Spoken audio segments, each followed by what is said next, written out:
पिछले टॉपिक में जो बाकी था पॉपुलेशन ग्रोथ में, वो हम वापस शुरू कर रहे हैं। हमने पूरे लेक्चर को 2 पार्ट में इसलिए डिवाइड किया है क्योंकि कई लोगों को ऑडियो डाउनलोड करने में प्रॉब्लम हो रही है। उनकी साइज़ के हिसाब से MB ज़्यादा होने के हिसाब से कई बार डाउनलोड नहीं हो पा रहा या किसी से खुल नहीं रहा ऑडियो। तो इस हिसाब से मैंने ऑडियो को 2 पार्ट में डिवाइड किया है। तो ये सेकंड पार्ट है। सेकंड पार्ट में पॉपुलेशन ग्रोथ का बाकी का पोर्शन शुरू करते हैं। देखिए, इसमें आपको 39 नंबर के पेज पे दिखा है कि 4 बेसिक प्रोसेसेस है जो पॉपुलेशन को अफेक्ट करेगी। नेटालिटी, मोर्टालिटी, इमिग्रेशन और इमिग्रेशन। 2 इमिग्रेशन है, एक आई से शुरू हो रहा है, दूसरा ई से शुरू हो रहा है। ये सिंपल चीज़ है। देखो, ये टॉपिक थोड़ा सा बोरिंग है क्योंकि स्टैटिस्टिकल डेटा है। स्टैटिस्टिकल डेटा ऑलवेज़ लोगों को बोरिंग लगता है, पर आप जानते हैं कि कोई भी मज़ेदार चीज़ होती है उसके अंदर भी कुछ कुछ बोरियत भरी चीज़ें इंक्लूड होगी ही होगी। फॉर एन एग्जांपल ले लेते हैं कि फ़िलहाल डांस, म्यूज़िक, इन सब चीज़ों में भी बैचलर किया जा सकता है। आप म्यूज़िक में बैचलर कर सकते हैं, आप डांस में बैचलर कर सकते हैं। फिर भी फर्स्ट ईयर के अंदर आपको हिस्ट्री और इंग्लिश जैसे सब्जेक्ट तो पढ़ने ही पड़ेंगे। भले आप म्यूज़िक के अंदर एडमिशन ले रहे, आप फाइन आर्ट्स में अगर एडमिशन लेते हैं, आप पेंटर बनना चाहते हैं तो पेंटिंग के लिए आपने किसी कॉलेज में एडमिशन ले लिया, तो आप सोचोगे कि फ़र्स्ट ईयर से ही मुझे पेंटिंग ही आएगा सारे सब्जेक्ट। पर ऐसा नहीं है। उन सब्जेक्ट के अंदर कुछ कोर सब्जेक्ट भी इंक्लूड होते हैं, जैसे हिस्ट्री जैसे सब्जेक्ट है, इंग्लिश जैसे सब्जेक्ट है। तो आपके कोई भी चहीते फील्ड में जाने के बाद भी आपको जो नहीं पसंद है वैसे सब्जेक्ट पढ़ने पड़ते हैं। BSc करते हो, भले आप चाहते कि सिर्फ बायो पढ़ना चाहते, पर फिर भी आपको फर्स्ट ईयर में फिजिक्स केमिस्ट्री पढ़ना ही पड़ेगा। आप सेकेंड ईयर को एक सब्जेक्ट रिमूव कर सकते हैं और थर्ड ईयर में दूसरा। वैसे ये टॉपिक थोड़ा सा बोरिंग है पर हार्ड नहीं है। तो आगे चलते हैं। नेटालिटी। नेटालिटी मतलब बर्थ रेट। पॉपुलेशन को कौन कम करता है या कौन बढ़ावा देता है या फिर जो स्टेबल रखता है, ये जो स्टेबिलिटी या फिर हम इंक्रीज़ होने की बात करें या डिक्रीज़ होने की बात करें, उन पे ये 4 फैक्टर असर करते हैं। नेटालिटी मतलब जन्म दर, मतलब बर्थ रेट। अगर ज़्यादा बच्चे प्रोड्यूस हो गए डेथ के कंपैरिजन में, मरने वाले लोगों के कंपैरिजन में अगर ज़्यादा बेबीज़ प्रोड्यूस हो रहे हैं तो डेफिनेटली ग्रोथ होगा। और हम जानते हैं कि किसी के जन्म से पॉपुलेशन में बढ़ावा ही होता है।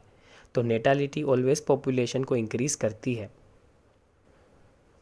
मोर्टालिटी। मोर्टालिटी मतलब डेथ। डेथ की वजह से क्या होता है, पॉपुलेशन कम होती है। नेटालिटी मतलब बर्थ रेट। बर्थ रेट से पॉपुलेशन बढ़ती है एक गिवन पीरियड के अंदर, जो भी बर्थ रेट है वो। और मोर्टालिटी मतलब एक पर्टिकुलर टाइम में जो भी लोग मरे हैं वो। तो मोर्टालिटी मतलब डेथ, और डेथ की वजह से पॉपुलेशन कम होती है। इमिग्रेशन। अब देखो, यहाँ पर आई वाला इमिग्रेशन है। इस इमिग्रेशन का मतलब है कि यहाँ पर दूसरी हैबिटेट से कोई नए लोग रहने आए। फॉर एन एग्जांपल हम बात कर सकते हैं कि इंडिया है, तो इंडिया के अंदर अगर कोई अफ्रीका से रहने आ जाए तो इंडिया की पॉपुलेशन में जो बढ़ावा हुआ उसके आने से, तो उसके लिए हम इमिग्रेशन वर्ड यूज़ करेंगे। अगर कोई हमारे यहाँ पर रहने आता है और उसके आने से हमारी पॉपुलेशन बढ़ती है तो वो आई वाला इमिग्रेशन। और ई का मतलब, इंडिया से कुछ लोग USA, Canada, Australia higher studies के लिए चले गए या फिर परमानेंटली वही स्टेबल हो गए, परमानेंटली वहीं पर रहने लग गए। तो वो हमारी पॉपुलेशन से कहीं और रहने चले गए, तो हमारे यहाँ पर पॉपुलेशन कम हुई उनके जाने की वजह से। तो वो ई वाला इमिग्रेशन है। तो वापस एक बार देखो, आई वाला इमिग्रेशन मतलब बाहर के लोग हमारे यहाँ रहने आए जो पहले यहाँ नहीं रहते थे। ई वाला इमिग्रेशन मतलब यहाँ रहने वाले लोग कहीं और चले गए जो यहाँ रहते थे पहले, पर अभी कहीं और रहने के लिए चले गए, इस वजह से पॉपुलेशन कम हुआ। तो 14 नंबर के पेज पे आपको दिखा है कि पॉपुलेशन डेंसिटी। तो पॉपुलेशन में जो बढ़ावा है, जो डेंसिटी है, वो कैसे बढ़ेगी। हम जानते हैं कि बर्थ की वजह से पॉपुलेशन बढ़ता है तो डेंसिटी भी बढ़ेगी, इसलिए प्लस का साइन है। और नए लोग अगर हमारे यहाँ रहने आएंगे कहीं और जगह से, तब भी पॉपुलेशन बढ़ेगी, तो उसमें भी प्लस की साइन है। वो दोनों पॉपुलेशन बढ़ाते हैं। और कम कौन करता है, बनने की वजह से पॉपुलेशन कम होता है। जितने लोग मर जाते हैं, जिनकी डेथ होती है, उनकी डेथ की वजह से पॉपुलेशन कम होता है, तो माइनस की साइन है। और इमिग्रेशन, मतलब यहाँ रहने वाले लोगों में से कुछ लोग जो बाहर रहने के लिए चले गए, उनके बाहर जाने की वजह से, इस एरिया को छोड़ने की वजह से यहाँ की पॉपुलेशन कम हुई, तो देखिए उसमें भी माइनस की साइन है। तो इस तरीके से कह सकते हैं कि नेटालिटी एंड इमिग्रेशन, मतलब बर्थ रेट और बाहर से रहने के लिए आने वाले लोगों से पॉपुलेशन बढ़ता है, और डेथ मतलब मोर्टालिटी, और जो बाहर रहने के लिए चले गए यहाँ से, उनकी वजह से पॉपुलेशन कम होती है। तो फॉर्मूला क्या बनेगा, N T plus one is equal to N T. अब एन टी प्लस वन मतलब क्या, या एन टी मतलब क्या? एन टी का मतलब है कि जैसे फॉर एन एग्ज़ाम्पल 2019 उनकी पॉपुलेशन, तो 2019 की पॉपुलेशन को एन टी मान लेते, तो टी इज़ इक्वल टू 2019। वक्त, कौन सा वक्त, कौन सा साल, तो 2019 N T. N T plus one मतलब टी 2019 था, प्लस वन मतलब 2020, मतलब 2020 की पॉपुलेशन डेंसिटी। मतलब 2020 की पॉपुलेशन डेंसिटी कैसे पता चलेगी, एन टी प्लस वन मतलब 2020, वो कैसे पता चलेगी? उसके लिए आपको पता होनी चाहिए एन टी मतलब 2019, एक साल पीछे का पॉपुलेशन कितना था वो। फॉर एन एग्ज़ाम्पल वो था, कोई एक छोटे से एरिया का ले लेते कि 2019 मतलब एन टी वो करीबन था 100, और मुझे पता लगाना है 2020, उसके कंप्लीट होने के बाद 2020 मतलब एन टी प्लस वन उसका कितना होगा, वो कैसे पता चलेगा? तो 2019 मतलब एन टी की पॉपुलेशन मतलब 100 में आप ऐड करिए कितने लोग नए जन्मे, मतलब कितने लोगों का नया जन्म हुआ, कितने बच्चे प्रोड्यूस हुए। अब मान लेते हैं कि 100 लोगों की पॉपुलेशन में से कुछ 10 बच्चे जन्मे थे, तो 10 बी बराबर 10 हो गया बर्थ रेट, प्लस आई, क्या उस एरिया में कोई बाहर से नया रहने आया था, तो वो आई हो गया। जैसे मान लेते कि 10 बच्चे नए जन्मे, वैसे कुछ 2 लोग बाहर से रहने आए थे, तो वो बी प्लस आई, आई 2 हो गया। 10 बच्चे नए जन्मे, उसकी वजह से पॉपुलेशन बढ़ा, और 2 बाहर से रहना है उसकी वजह से बढ़ा, तो 10 प्लस 2 इज इक्वल टू हो गया 12। तो 12 लोग बढ़े 100 में, पर कम भी तो हुए हैं, इसलिए हमने माइनस किया, माइनस डी प्लस ई। डी क्या है, डेथ रेट, मरा भी तो था, तो 100 में से कितने मरे, तो 100 में से 8 मरे, तो हमने 8 ले लिया। कितने बाहर चले गए रहने के लिए, कि किन्होंने ये गांव छोड़ दिया, या ये जगह छोड़ दी, या ये सोसाइटी छोड़ दी। 100 लोगों का पॉपुलेशन ले रहे हम, मतलब एक छोटी सी सोसाइटी समझ लो। तो ई मतलब बाहर रहने चले गए, इन्होंने छोड़ दिया, तो वो भी 2 थे, 2 लोग थे, 2 इंसान थे, तो मरे थे 8, बाहर चले गए 2, तो 8 प्लस मतलब 8 प्लस 2 इज इक्वल टू 10, मतलब 10 लोग कम हुए, जबकि बढ़े थे 12। तो 12 में से 10 माइनस करो तो 2 आया आंसर, तो 2। और पुरानी पॉपुलेशन एन टी हमारे पास थी 100 लोग पहले से ही थे, तो 100 प्लस 2 इज इक्वल टू हो गया 102। इस तरीके से पॉपुलेशन काउंटिंग होगा। तो हमें कुछ नहीं करना, हमें ये करना है कि हमारे जस्ट पिछले साल का पॉपुलेशन हमें पता होना चाहिए। उस पिछले साल के पॉपुलेशन में आपको पहले नए जन्मे बच्चों को ऐड करना है, मतलब बर्थ रेट, बर्थ, और कितने लोग बाहर से रहने आए उसको ऐड करना है, मतलब आई। सब कुछ ऐड हो जाने के बाद आपको उनमें से डी मतलब मरे हुए लोगों को माइनस करना है, और जो बाहर रहने के लिए चले गए, जो अब यहाँ नहीं रह रहे, उनको माइनस कर देना है। तो आपके पास आंसर आ जाएगा एन टी प्लस वन मतलब फ़िलहाल इस साल का पॉपुलेशन डेंसिटी। तो हमने ये समझा कि भाई नॉर्मल कंडीशन के अंदर बर्थ और डेथ रेट ही ज़्यादा इम्पोर्टेंट है। इमिग्रेशन और इमिग्रेशन मतलब आई वाला इमिग्रेशन और ई वाला दोनों ही एक स्पेशल कंडीशन की बात है। जनरली नए हैबिटेट में कौन रहने जा रहा है, यहाँ पर कौन रहने आ रहा है, वो ज़्यादा अफेक्ट नहीं करता, क्योंकि उनका फ्लक्चुएशन इतना ज़्यादा नहीं होता। बाहर से कोई ज़्यादा लोग यहाँ एक साथ रहने नहीं आते, या यहाँ से बहुत बड़ा मास बाहर रहने के लिए कभी नहीं चला जाता। जो मेनली अफेक्ट करता है ना पॉपुलेशन ग्रोथ को, वो है बर्थ और डेथ। हमारी पिछली जनरेशन की हम बात करें, हमारे पेरेंट्स की जनरेशन, तो उस समय के अंदर बर्थ रेट बहुत ही ज़्यादा था। ये कॉमन था कि किसी एक पेरेंट्स को 8 to 10 चिल्ड्रंस थे, तो बर्थ रेट तब ज़्यादा था। इस रीज़न से इंडिया का पॉपुलेशन आज बढ़ के ज़्यादा हो गया। पर हम जानते हैं, अब प्रिडिक्ट ये किया जा रहा है कि इंडिया का पॉपुलेशन आने वाले 70 ईयर्स 50 to 70 ईयर्स के बाद कम होगा, क्योंकि ये जो ओल्ड एज पीपल है उनकी डेथ के बाद जो हमारी जनरेशन के लोग हैं उनके पास हार्डली 1 या 2 चाइल्ड होते हैं। एवरेज रेशियो ये कहता है कि आज के पेरेंट्स 1 to 2 चाइल्ड को प्रीफर करते हैं। तो अगर आप 2 है और अगर आपके पास 2 बेबीज़ है, आपने 2 बेबीज़ रिप्रोड्यूस किए, इसका मतलब ये हुआ कि आप स्टेबिलिटी की तरफ जा रहे हैं, आपकी पॉपुलेशन बढ़ेगी नहीं। पर पुराने ओल्ड एज पीपल के डेथ की वजह से आपकी पॉपुलेशन फ्लक्चुएट होकर थोड़ा सा कम हो जाएगी। तो हम कह सकते हैं कि बर्थ और डेथ रेट ही है जो मेन इम्पोर्टेंट पॉपुलेशन ग्रोथ को डिस्क्राइब करता है। उसके बाद देखिए ये है पॉपुलेशन ग्रोथ के मॉडल्स। तो एक्सपोनेंशियल ग्रोथ, एक्सपोनेंशियल का मतलब ही ये होता है कि हम बोलते हैं ना दिन दुगनी रात चौगुना, इसका मतलब है दिन में जितना नहीं बढ़ता उतना रात को बढ़ता है। एक्सपोनेंशियल का मतलब होता है एक्सट्रीम लेवल का ग्रोथ, एक्सट्रीम अनलिमिटेड ग्रोथ, ऐसा भी कई लोग कह सकते हैं। जैसे कि आप देखो ये ग्रोथ मोस्टली आपको तब दिखेगा, एक्सपोनेंशियल ग्रोथ कॉमन नहीं है, ये एक हाइपोथेटिकल कंडीशन है। या एक्सपोनेंशियल ग्रोथ कुछ ही समय तक पॉसिबल है, उसके बाद ये ग्रोथ इम्पॉसिबल है। ये ग्रोथ लंबे टाइम के लिए रियलिटी में नहीं रह सकता, ऐसा ग्रोथ होगा नहीं। और ऐसा ग्रोथ होगा तो एक समय के बाद इस ग्रोथ का रुक जाना या क्रैश हो जाना वो कंपलसरी है, फिक्स्ड है। जैसे कि आप फिगर में देखिए, पैरामीशियम है, यूनिसेल्युलर ऑर्गेनिज्म बहुत फास्ट रिप्रोड्यूस करते हैं।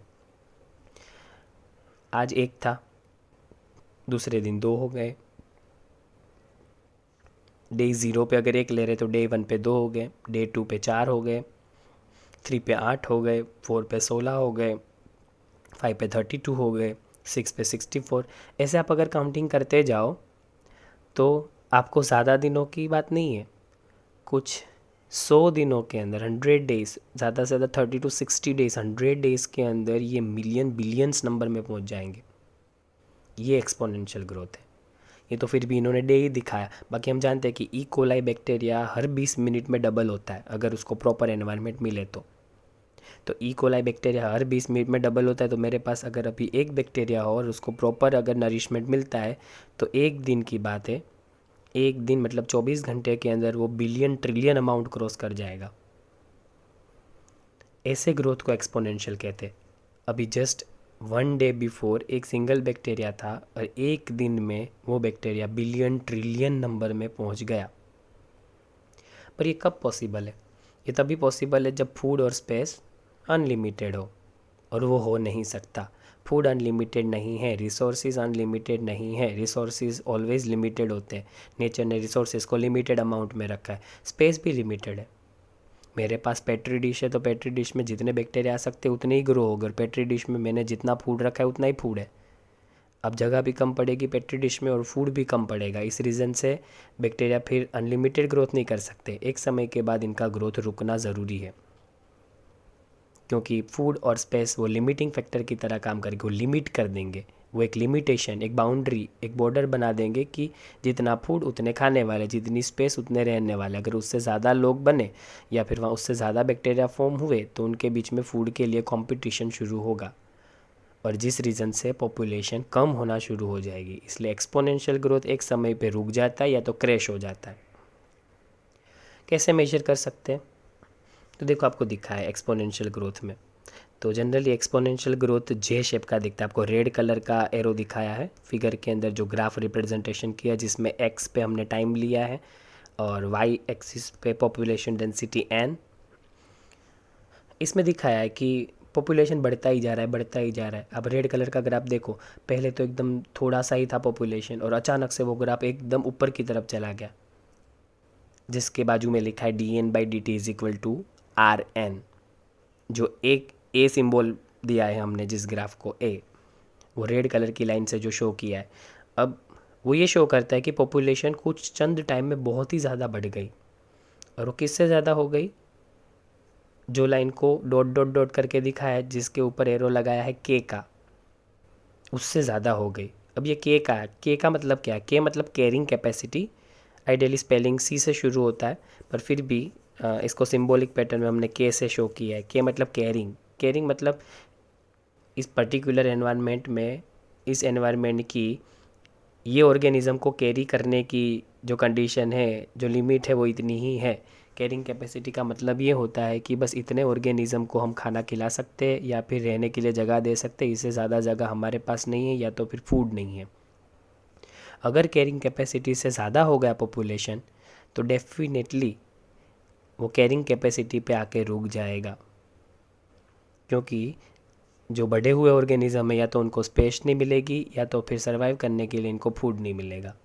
अल्टीमेटली उनको कैरिंग कैपेसिटी पे स्टेबल होना पड़ेगा, क्योंकि कैरिंग कैपेसिटी का मतलब ही ये होता है कि वो पर्टिकुलर एनवायरनमेंट ज़्यादा से ज़्यादा कितने ऑर्गेनिज्म को नरिश कर सकता है, वो उनकी लिमिट है। भी एक पॉन्ड में, एक छोटा सा पॉन्ड है, उस पॉन्ड में मैक्सिमम 200 लोटस प्लांट ग्रो हो सकते हैं, उससे ज़्यादा नहीं, क्योंकि 200 लोटस प्लांट को ग्रो होने के लिए नरिशमेंट और जगह उतना उस पॉन्ड के पास है, 200 से अबोव नहीं है। फिर उसकी कैरिंग कैपेसिटी से बाहर का हो गया, फिर वो नहीं कर सकता।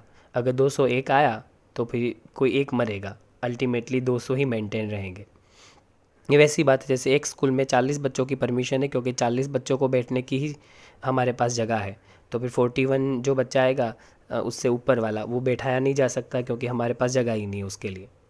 या फिर हम हॉस्पिटल का एग्जांपल ले सकते हैं। हॉस्पिटल की कैरिंग कैपेसिटी का मतलब ये होगा कि एक पर्टिकुलर हॉस्पिटल में एडमिट करने के लिए पेशेंट के लिए अवेलेबल जो बेड है वो 100 ही है, तो 100 पेशेंट को आप एक साथ एडमिट कर सकते हैं। पर 101 मतलब अगर 100 से एक भी पेशेंट ज़्यादा आ गया तो उसके लिए हमारे पास बेड अवेलेबल नहीं है।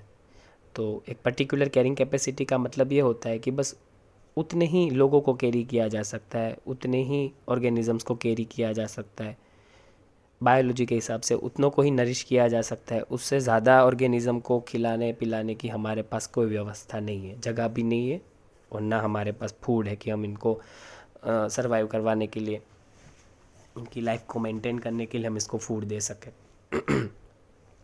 इसलिए हमने कहा कि भाई एक्सपोनेंशियल जो ग्रोथ है वो कभी भी परमानेंट नहीं हो सकता। एक समय के बाद तो उनको कैरिंग कैपेसिटी पे ही लौटना है, और लौटना ही पड़ेगा, क्योंकि अल्टीमेटली जो बहुत ज़्यादा बढ़ गए ऑर्गेनिज्म उनको खाना और स्पेस नहीं मिलने की वजह से वो रिड्यूस हो जाएंगे। और देखो आपको दूसरे ग्राफ में यही दिखा है, वो बी जो डिनोट किया है, जिसको जो ब्लू कलर से दिखा है, जो एस शेप का दिख रहा है, अल्टीमेटली एस शेप ज़्यादा स्टेबल है। क्योंकि अब देखिए पॉपुलेशन बढ़ी बढ़ी बढ़ी और फिर स्टेबल कहाँ हो गई, कैरिंग कैपेसिटी की लाइन के ऊपर। वो के वाली जो डॉट डॉट वाली लाइन है वहाँ पर वो ब्लू वाली लाइन मर्ज हो गई है और फिर वो स्टेबल लेवल पे एकदम पैरेलल जा रही है एक्स एक्सिस के, जो शो कर रहा है कि अब पॉपुलेशन कैरिंग कैपेसिटी तक पहुँच गई। कैरिंग कैपेसिटी का मतलब है कि इतने ऑर्गेनिज्म जिसको वो पर्टिकुलर हैबिटेट नरिश कर सकता है, जिसको ज़िंदा रख सकता है, जिनको खाना दे सकता है। पर दोनों फॉर्मूला में डिफरेंस है। एक्सपोनेंशियल ग्रोथ का फॉर्मूला देखिए, उसमें जो ए वाला दिखा है उसमें आपको दिखा है कि dn/dt is equal to R N, और जबकि बी में dn/dt is equal to R N and bracket में k minus N divided by K. देखो काउंटिंग तो कभी आपको करना नहीं होता, इसकी कोई सम्स और कैलकुलेशन नहीं पूछे जाते। पर हाँ dn/dt का मतलब क्या होता है फिजिक्स में पढ़ चुके। dn/dt का मतलब है n मतलब पॉपुलेशन, t मतलब टाइम। एक पर्टिकुलर टाइम में पॉपुलेशन में आने वाला चेंज, वो पॉजिटिव हो सकता है नेगेटिव, मतलब पॉपुलेशन बढ़ भी रही है कम भी हो रही है, जो भी हो रहा है। पर dn/dt का मतलब है चेंज, पॉपुलेशन में चेंज समय के हिसाब से। एक पर्टिकुलर समय की बात करें, पर्टिकुलर टाइम की, उतने टाइम में कितना पॉपुलेशन में चेंज आया, वो dn/dt। कैसे मेजर करेंगे, is equal to R N. R मतलब बर्थ रेट, जो बर्थ रेट है वो, उसको मल्टीप्लाई करेंगे हम पॉपुलेशन के साथ। एन मतलब पॉपुलेशन, पुरानी पॉपुलेशन को बर्थ रेट से मल्टीप्लाई करेंगे तो हमें मिल गया पॉपुलेशन में आने वाला चेंज। पर अगर आप बी वाला ग्राफ है एस वाला, अगर उसको मेजर करना चाहते, उसकी पॉपुलेशन में आने वाला चेंज मेजर करना चाहते, तो उसके लिए dn/dt मतलब पॉपुलेशन चेंज एक पर्टिकुलर टाइम पे जो आ रहा है, और is equal to R multiply by N. R मतलब कितना बर्थ रेट है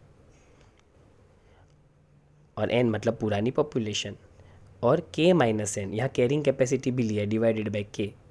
कैरिंग कैपेसिटी इंपॉर्टेंट है क्योंकि उतने को ही कैरी किया जा सकेगा, इसलिए उसमें के लिया गया है, ए में के नहीं लिया गया, बस इतना डिफरेंस है।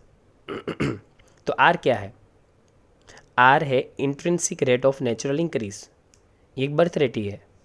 आर का मतलब बर्थ रेट ही हुआ, पर वो intrinsic rate of natural increase है।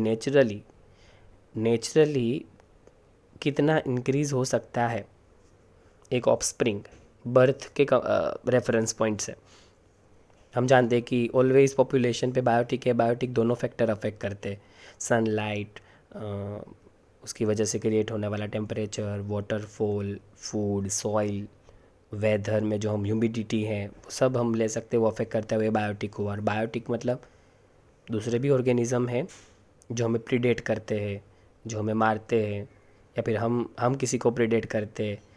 तो लिविंग ऑर्गेनिज्म भी हमारी पॉपुलेशन को कम करते हैं। जैसे कोई वायरल डिजीज़ हो गया खतरनाक, उससे जो डेथ हो रही है, तो वो डेथ की वजह से भी पॉपुलेशन कम होती है। तो वायरस को हम अगर हम बायोटिक फैक्टर गिने, कोई बैक्टीरियल इन्फेक्शन की वजह से डेथ हो गई तो वो बायोटिक फैक्टर में आएगा। तो आपको दिखाया गया जब इन्होंने पॉपुलेशन ग्रोथ को मेजर किया तो आर का वैल्यू क्या है। तो नॉर्वे के अंदर जो रेट है उनमें आर का वैल्यू 0.015 है, फ्लोर बीटल है उनका 0.12 है। ह्यूमन पॉपुलेशन इंडिया उसमें 1981 में था 0.0205। कैसे मेजर कर सकते आर मेजर करने के लिए हमने पिछले बार देखा उस हिसाब से पहले तो आपको टोटल पॉपुलेशन पता होनी ज़रूरी है।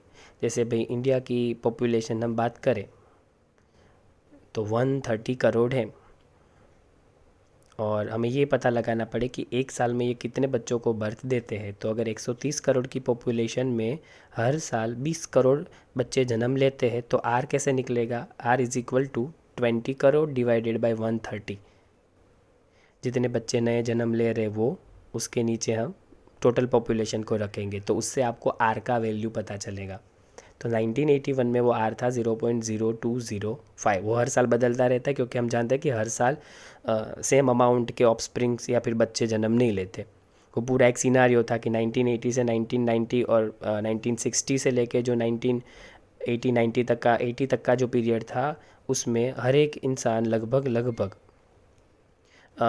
4 4 5 5 8 8 10 10 बच्चों को बर्थ दे रहा था।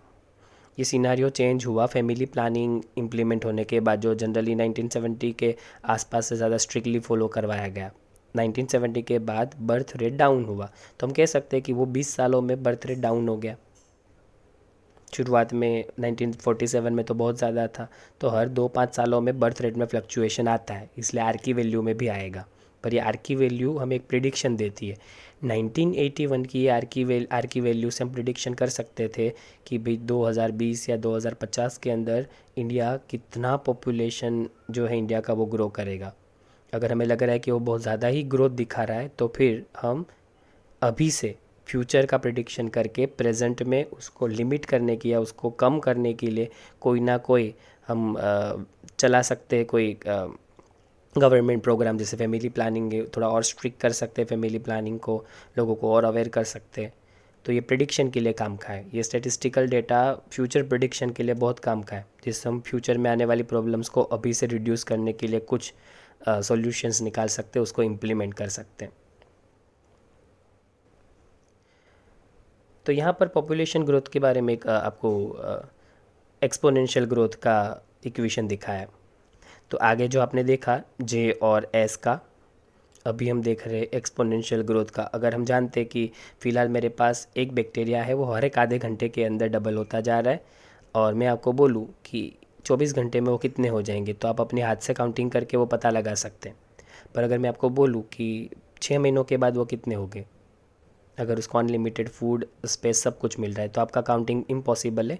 वो आप मैन्युअली काउंट नहीं कर सकते, क्योंकि हर आधे घंटे में 2, दूसरे घंटे में 4, दूसरे आधे में 4, तीसरे आधे में वो 8, इस तरीके से आप 6 महीनों तक तो बिल्कुल काउंट नहीं कर सकते, वो इम्पॉसिबल है। इसलिए ऐसे में आपको इक्वेशन लगाना पड़ेगा। इक्वेशन में मैथ्स वाले जानते हैं, आप अपने मैथमेटिक्स स्टूडेंट्स को पूछ सकते हैं कि ऐसी कंडीशंस में कौन सा फार्मूला लगा है। उनके पास हमसे भी एक ईजी फार्मूला है, पर ये भी फार्मूला इस्तेमाल हो सकता है। एनटी मतलब अभी के समय में कितनी डेंसिटी हमें मेजर करनी है कि फ़िलहाल 6 महीनों के बाद कितनी होगी, वो एनटी मतलब 6 महीनों के बाद हम जो बैक्टीरिया की पॉपुलेशन मेजर करना चाहते हैं, प्रिडिक्ट करना चाहते हैं, वो। N0 मतलब फ़िलहाल आज की डेट में मेरे पास कितने बैक्टीरिया है।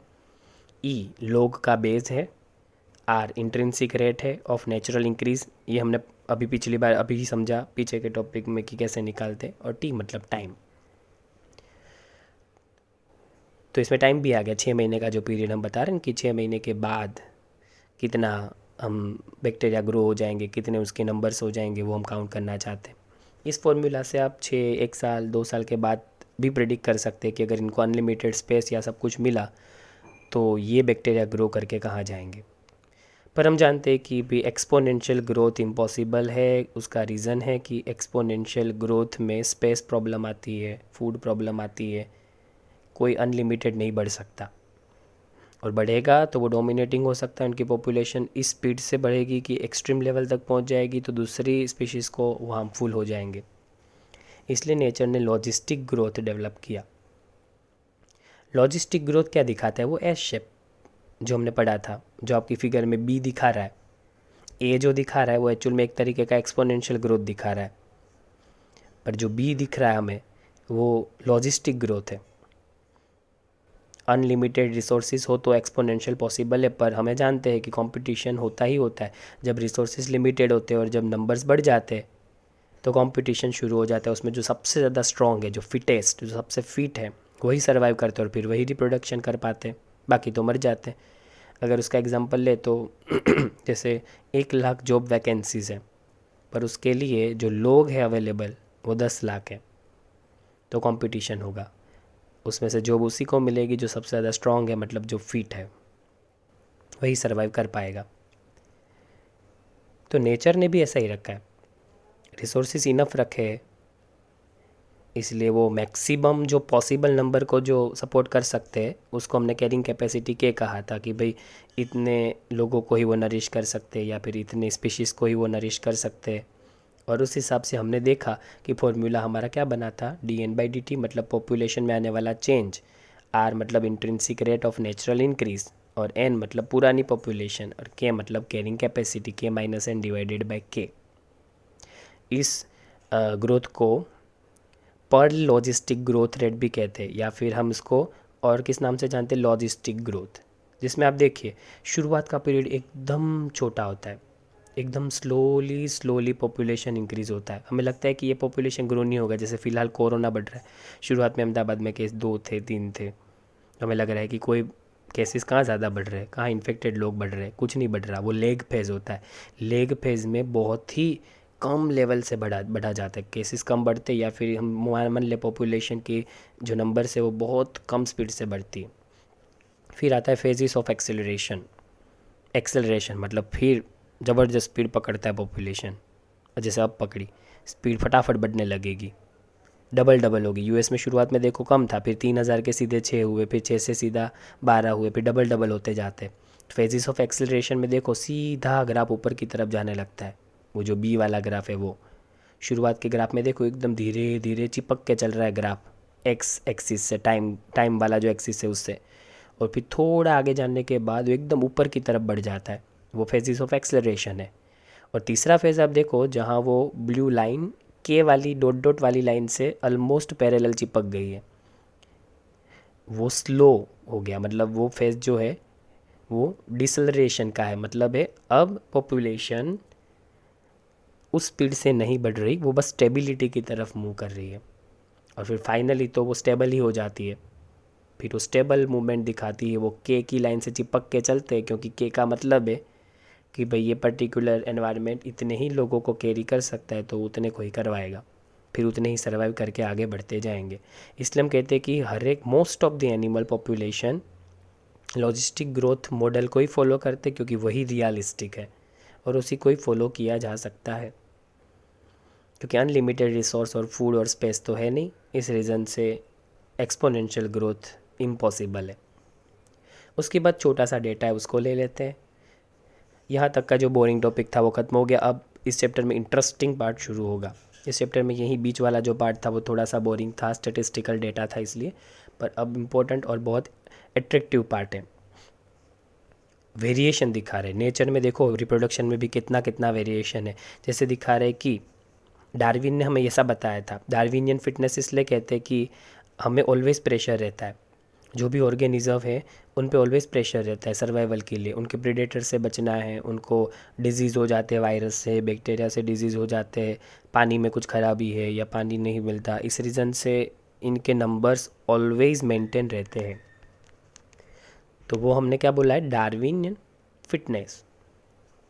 जो भी फिट होता है वो बच जाता है और वही आगे रिप्रोडक्शन करता है।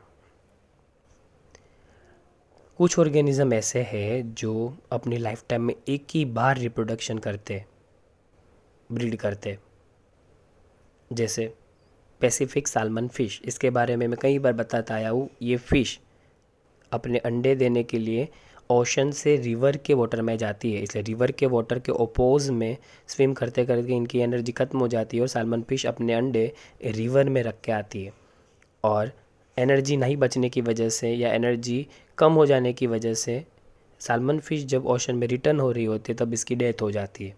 पर ये एक साथ लाखों अंडे रखती है साल्मन फ़िश, क्योंकि एक ही बार रिप्रोडक्शन कर सकती है। और लाखों अंडों में से सब अंडे फिशिस को बर्थ नहीं देते, क्योंकि कुछ अंडे किसी और फिशिस या कोई और स्पीशीज़ का फूड बन जाते हैं। जैसे हम काफ़ी कंट्रीज़ में साल्मन फ़िश के एग्स में से सूप बनाया जाता है, खाई भी जाती है साल्मन फ़िश। कहते हैं कि जो फ़िशेस खाई जाती है उनमें से साल्मन फ़िश ऐसी फ़िश में से जिनका टेस्ट सबसे बढ़िया होता है, ऐसा फ़िश खाने वाले लोग कहते हैं। बाम्बू जनरली वेजिटेटिव रिप्रोडक्शन करता है, पर अगर वो सेक्सुअल रिप्रोडक्शन करे तो 50 सालों के बाद बाम्बू में फ्लावर आते हैं और फ्लावर आने के बाद बाम्बू सूख जाता है, मतलब मर जाता है। तो ये दोनों लाइफ में एक ही बार रिप्रोडक्शन करेंगे। कुछ बहुत ज़्यादा करते, जैसे बहुत सारे बर्ड्स से, मैमल से, वो अपनी ज़िंदगी में बहुत बार रिप्रोडक्शन कर सकते हैं। नेचर ने लिमिटेशन इसलिए रखा है क्योंकि नेचर जानती है कि साल्मन फ़िश है वो अगर बहुत बार रिप्रोडक्शन करेगी तो साल्मन फ़िश का अमाउंट बढ़ जाएगा और जहाँ देखेंगे वहाँ पर ओशन में या फिर रिवर में साल्मन ही मिलेगी।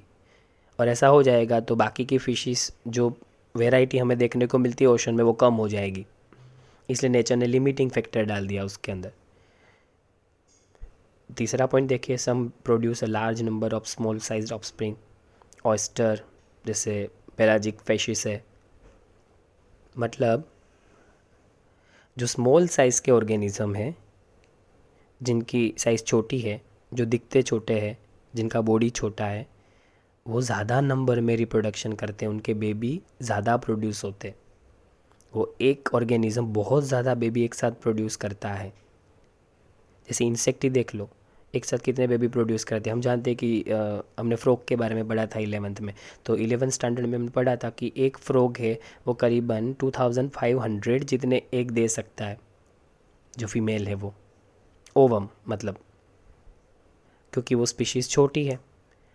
पर जो बड़े बड़े साइज़ के ऑर्गेनिज़म है, जैसे मैमल्स, जैसे एलिफेंट, जैसे ह्यूमन, जैसे हम कोई भी मान ले, डॉग, कैट, लायन, टाइगर, जो साइज़ में बड़े हैं वो कम बच्चों को जन्म देते, वो स्मॉल नंबर में बर्थ रेट दिखाते हैं। उसका रीज़न है क्योंकि उनके बच्चे बड़े हैं तो उनका बायोमास बढ़ जाएगा, और जितना भी बायोमास ज़्यादा उतनी डोमिनेंसी और बढ़ जाती है।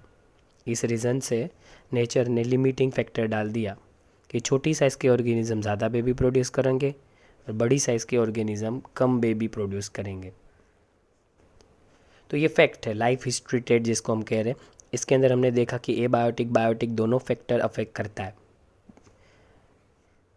एबायोटिक के बारे में हमने पढ़ा कि हमें लाइट अफेक्ट करती है, टेम्परेचर, ह्यूमिडिटी, सॉइल जो अफेक्ट करती है, एयर की क्वालिटी, ये सब एबायोटिक मतलब नॉन लिविंग में हुआ। और बायोटिक मतलब वायरसेस, बैक्टीरिया, हमारे शिकारी, प्रीडेटर्स जिसको हम कहते हैं, ये भी हमारी लाइफ को अफेक्ट करते हैं। तो ये हमने देखा लाइफ हिस्ट्री एंड वेरिएशन। ये एक स्टैटिस्टिकल डेटा की तरह है जो हमें याद रखना है, बस जस्ट जनरल इन्फॉर्मेशन की तरह कि कौन एक बार ब्रीड करता है, कौन बहुत बार कर सकता है। छोटे ऑर्गेनिज्म ज़्यादा रिप्रोड्यूस करते, बड़े कम रिप्रोड्यूस करते। इसके बाद का टॉपिक जो है वो पॉपुलेशन इंटरेक्शन होगा, लिविंग के बीच में क्या इंटरेक्शन है, और वो बहुत ही इंटरेस्टिंग और अच्छा और मज़ेदार टॉपिक है। तो इसको हम नेक्स्ट लेक्चर के अंदर समझेंगे, और उसके बाद आगे के जो टॉपिक जो मैंने छोड़ रखे थे चैप्टर के, वो उसके बाद हम कवर करेंगे।